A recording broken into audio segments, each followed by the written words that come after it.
இப்படி மோசமா தோல்வி அடையறதுக்கு பதிலா இந்த இந்தியாவுக்கு எதிரான இந்த ஒரு T20 வேர்ல்டு கப் மேட்சை பேசாம பாய்காட் பண்ணிட்டே போயிருக்கலாம்னு சொல்லிட்டு பாகிஸ்தானுடைய முன்னாள் கேப்டன் மிஸ்பா உலக் இந்தியா மறுபடியும் அவங்க நம்பர் 1 டீம்ங்கிறத இந்த வேர்ல்டுக்கு ப்ரூவ் பண்ணிட்டாங்கன்னு சொல்லிட்டு பாகிஸ்தான் கிரிக்கெட் போர்டோடைய தலைவரான மோஷின் நக்வியை கடுமையா விமர்சனம் பண்ணியிருந்தாரு. நீ கேட்ட ஒவ்வொரு கேள்வி என்ன செருப்பால அடிச்ச மாதிரி இருக்குடா. மாதிரி இல்ல, உண்மையிலே செருப்பால தான் அடிச்சது. ஏன்னா அந்த அளவுக்கு இந்த மேட்ச்ல இந்தியா கிட்ட கேவலமா தோல்வி அடைஞ்சிருக்காங்க பாகிஸ்தான் டீம். போல நேற்று நடந்த இந்த மேட்ச்ல டாஸை வின் பண்ண பாகிஸ்தான் டீம் கேப்டன் சல்மான் அலியாக நாங்க ஃபர்ஸ்ட் ஃபீல்டிங் பண்றோம்னு சொன்னதை தொடர்ந்து ஏசியா கப்பை தொடர்ந்து இந்த T20 வேர்ல்டு கப் மேட்ச்லயுமே 2 கேப்டன்ஸும் ஹேண்ட் ஷேக் பண்ணாம போனாங்க. இதை தொடர்ந்து ஃபர்ஸ்ட் பேட்டிங் ஆட வந்த இந்தியன் டீமோடைய ஓபனரான அபிஷேக் சர்மாவுடைய விக்கெட்டை 0 ரன்ல இருக்கும் போதே எடுத்ததுனால என்னமோ இந்த மேட்ச்ல இந்தியாவையே வின் பண்ண மாதிரி பாகிஸ்தான் டீம் செலிப்ரேட் பண்ண ஆரம்பிச்சிட்டாங்க. நான் இன்னொரு எண்ட்ல இஷான் கிஷன் பேட்டிங் ஆடிட்டு இருந்ததை அவங்க மறந்துட்டாங்க போல. மேட்சோடைய செகண்ட் ஓவர்ல ஷகின் ஷா அஃப்ரிடி போட வந்த ஃபர்ஸ்ட் பாலே 6 அடிச்சவரு அதிரடியான ஷாட்ஸை பாகிஸ்தானுக்கு எதிராக அடிச்சு 27 பால்ஸ்ல 50 ரன்ஸ் அடிச்சது மட்டும் இல்லாம 40 பால்ஸுக்கு 77 ரன்ஸ் அடிச்சுட்டு அவுட் ஆனாரு.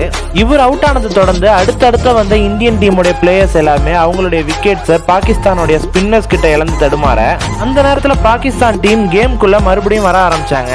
29 பால்ஸுக்கு 32 ரன்ஸ் அடிச்சுட்டு நல்லா விளையாண்டுட்டு இருந்த கேப்டன் சூரியகுமார் யாதவோட விக்கெட்டை பாகிஸ்தான் டீமோடைய ஸ்பின்னரான உஸ்மான் தாரிக் அதிரடியா வீழ்த்தினாரு.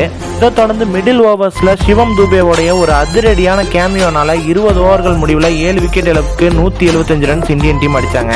176ங்கிற டார்கெட்டை நோக்கி களமிறங்கின பாகிஸ்தான் டீமோடைய ஓபனரான ஷகிப் ஷாசா ஃபர்கானுடைய விக்கெட்டை ஒரு 0 ரன்ஸ்ல இருக்கும் போது எடுத்தது மட்டும் இல்லாம ஒரு அடிச்ச பால் கேட்ச்ங்கிறத தெரிஞ்சுக்கிட்ட ஹார்திக் பாண்டியா ஃபீல்டரை கூட திரும்பி பார்க்காம ஃபர்கானை நோக்கி நடந்து வந்து ஒரு நேருக்கு நேர் பார்த்து முறைச்சு பெவிலியன் நோக்கி சென்ட் ஆஃப் பண்ணதெல்லாம் மேட்சோடைய மாசான மூமெண்டா அமைஞ்சது.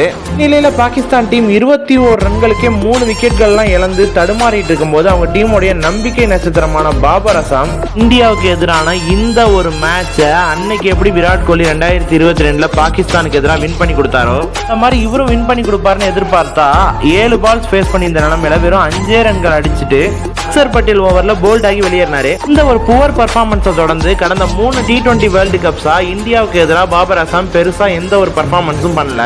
இதன் காரணமா அவர் டீமுக்குள்ள எடுத்ததே தப்புங்கிற அளவுக்கு பாகிஸ்தான் கிரிக்கெட் போர்டையே அவர் யோசிக்க வச்சுட்டாரு. இந்தியன் பவுலர்ஸோடைய இந்த ஒரு அதிரடியான பவுலிங் பர்ஃபார்மன்ஸ் காரணமா 18வது ஓவர்ல பாகிஸ்தான் டீமை 114 ரன்களுக்கு ஆல் அவுட் ஆகினது மட்டும் இல்லாம 61 ரன்கள் வித்தியாசத்தில் இந்த மேட்சை வின் பண்ணிருக்காங்க இந்தியன் டீம். இந்த ஒரு அபாரமான வெற்றி காரணமா பாகிஸ்தானுக்கு எதிராக தங்களுடைய 8வது வெற்றியை T20 வேர்ல்டு கப் ஹிஸ்டரியில இந்தியன் டீம் பதிவு செஞ்சிருக்காங்க. இந்தியா இந்த ஒரு மேட்சை வின் பண்ணதுனால பாயிண்ட்ஸ் டேபிள்ல ஃபர்ஸ்ட் பிளேஸ் பிடிச்சது மட்டும் இல்லாம சூப்பர் 8க்கும் குவாலிஃபை ஆயிருக்காங்க.